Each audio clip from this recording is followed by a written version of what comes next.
Good morning, students. We have been looking into Civics chapter 10, Struggles for Equality. And to that, now we come to the last part.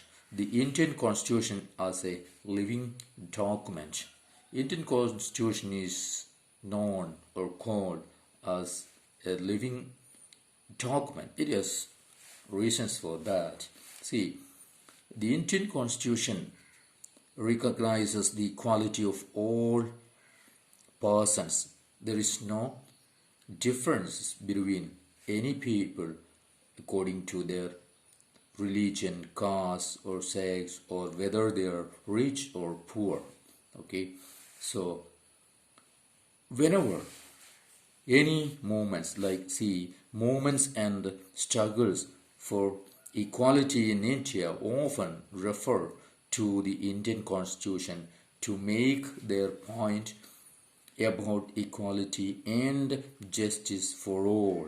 So here, whenever any kinds of movements or the struggles, that means any strikes or anything that is for the equality, like the Tava Matsya Sangh we have seen in this chapter, the Tava Matsya Sangh, they struggled and they fought hard to get their right.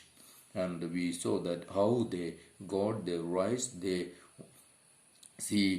did the agitation for many years, several years, and the government burst, and the government had to recognize and accept their point, and government gave them the right to catch fish from the Tava reservoir, like that. See, by constantly referring to the Constitution by different groups of people, means any group they are for the whether they are Dalit groups or minority groups or any other groups which are struggling for their rights. So constantly referring to the Constitution by these groups of people, it is used as living document.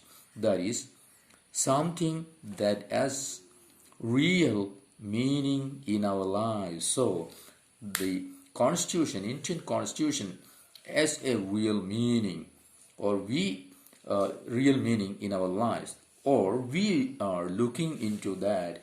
If anything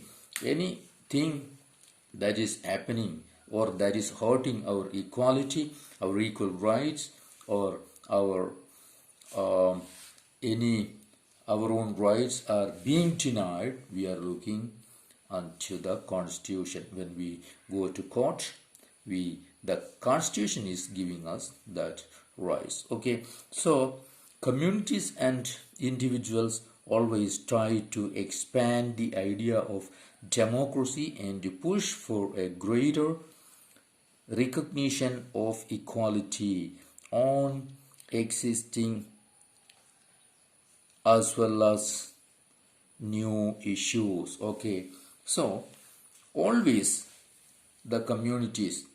these communities or groups are trying to bring or looking that equality must be there and pushing a greater recognition of equality, as our country is a democracy. It is democratic country, and a constitution, a living document that is there to support us.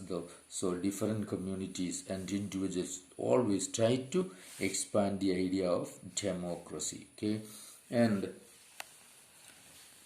issues of equality are central to a democracy. It is always there. That is when there are struggles or movement that war, that is because it's a democratic country. Our country is a democratic country. That's why these issues of equalities are there. It is the central to a democracy. There are issues. There are issues that pose a challenge to the idea of equality in a democracy. There can be such issues. For example, See, privatization of health services, control of business houses on media, low value given to women and their work.